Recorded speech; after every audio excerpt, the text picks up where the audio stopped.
Bharatiya Janata party का समय समय पर पिछड़ों के प्रति, दलितों के प्रति हमेशा सौतेला व्यवहार रहा है और आज पिछड़ों का आरक्षण छीना है, कल दलितों की बारी हो सकती है।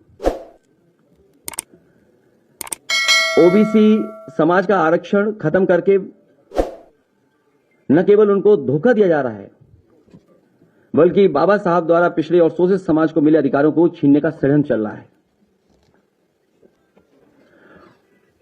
केवल एक संस्था में नहीं, अगर भारतीय जनता पार्टी का काम करने का तरीका हम देखें तो हर संस्था में भारतीय जनता पार्टी जानबूझ करके षड्यंत्र कर करके पिछड़ों को, दलितों को अधिकार नहीं दे रही है।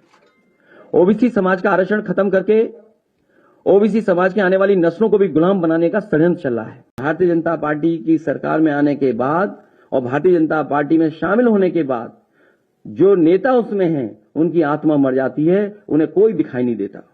केवल यही नहीं, 69,000 वाले में जिस तरीके से सरकार ने घोटाला किया वो एक उदाहरण है। यूनिवर्सिटियों में जिस तरीके से नौकरियां मिली हैं, आप कोई यूनिवर्सिटी उठा लीजिए। मुझे याद है बलिया में यूनिवर्सिटी समाजवादी सरकार में बनी थी, समाजवादी नेता चंद्रशेखर जी के नाम पर बड़े पैमाने पे घोटाला हुआ। बांदा यूनिवर्सिटी में घोटाला हुआ।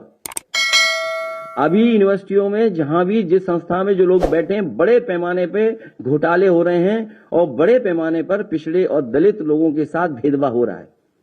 उन्हें जो हक और सम्मान और जगह मिलनी चाहिए वो जगह नहीं सरकार दे रही। और केवल एक यूनिवर्सिटी में नहीं, पूरे उत्तर प्रदेश की आप यूनिवर्सिटियां उठा करके देख सकते हैं।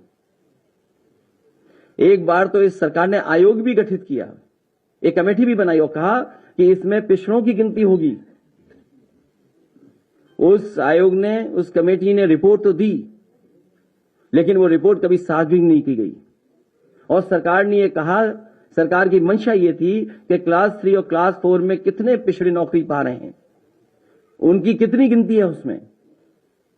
लेकिन सरकार ने अभी तक उस रिपोर्ट को पब्लिक नहीं किया है, किसी की जानकारी में नहीं लाया गया। पिछड़ों का तो वोट चाहती है,